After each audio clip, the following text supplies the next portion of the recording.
biology.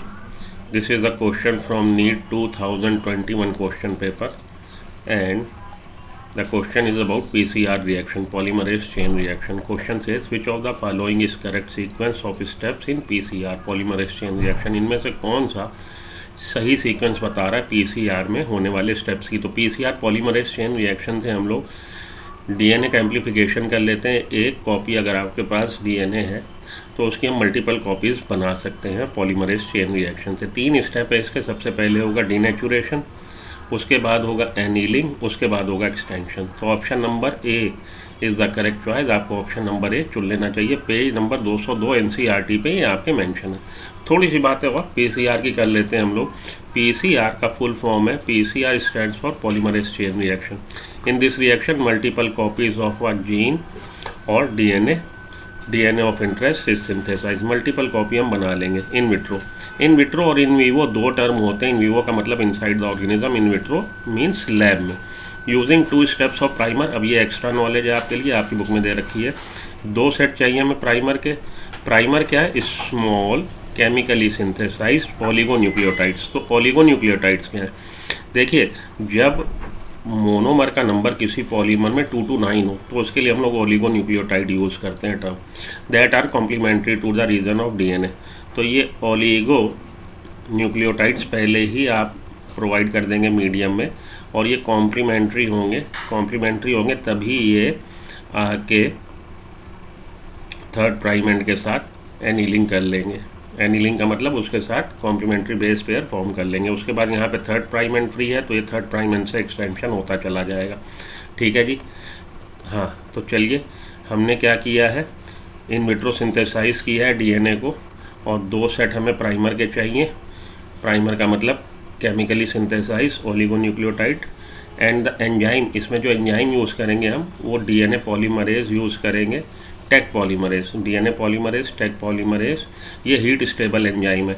क्योंकि अभी हम लोग पीछे जाके स्लाइड पे फिर से देखते हैं, जो पहला स्टेप है वो नियर अबाउट 94 डिग्री सेंटीग्रेड पे हो रहा है।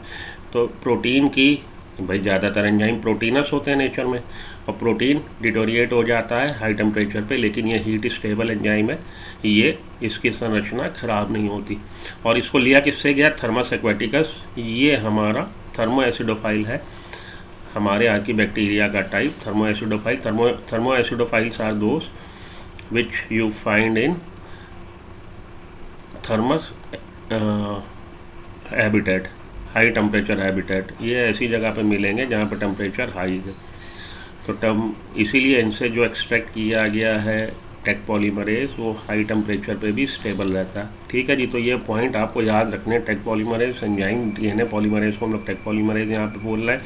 थर्मस एक्वेटिकस याद रखना है, 2 सेट प्राइमर याद रखना है, और यहाँ पे डीएनए पॉलीमरेज को याद रखना है। पहला स्टेप है डीनेचुरेशन। डीनेचुरेशन का मतलब है जब आप हीट करते हैं डबल स्ट्रैंड डीएनए को तो इसके हाइड्रोजन बॉन्ड टूट जाते हैं और ये दोनों डबल स्ट्रैंड एक दूसरे से शिफ्ट हो जाते हैं, सिंगल स्ट्रैंड डीएनए में बदल जाते हैं। उसको हम लोग बोलते हैं डीनेचुरेशन।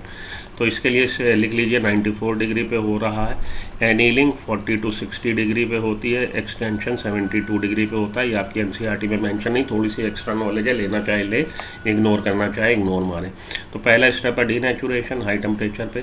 उसके बाद हम उसको रिलेटिवली कूल कर देंगे। वैसे तो 40 to 60 डिग्री टेम्परेचर भी हाई है, तो कूल यहाँ पे बोल रहा हूँ, कंफ्यूज ना होइएगा, क्योंकि पहले 94 डिग्री है, अब 40 to 60 डिग्री पे आपने किया तो रिलेटिवली कूल किया। उसके बाद 72 डिग्री पे जब हम उसको फिर से करेंगे हीट तो वो एक्सटेंशन शो करेगा। मतलब भैया ये आपका डबल स्ट्रैंड डीएनए जिसको आपने हीट किया सिंगल स्ट्रैंड में बदल गया। उसके बाद यहाँ पे प्राइमर अटैच हो गया। प्राइमर अटैच किधर होगा? थर्ड प्राइम एंड पे। ये 5th प्राइम एंड, भैया इसके अपोजिट 5th प्राइम एंड आएगा, और यहाँ पे थर्ड प्राइम एंड पे वो H ग्रुप फ्री है, तो इधर से एक्सटेंशन ये जुड़ते चले जाएंगे और ये इलोंगेशन हो जाएगा, मतलब डबल स्ट्रैंड डीएनए बन जाएगा। ये है पूरी आपकी स्टोरी आरएनए पॉलीमरेज की, डीएनए पॉलीमरेज की, मतलब पीसीआर पॉलीमरेज चेन रिएक्शन की।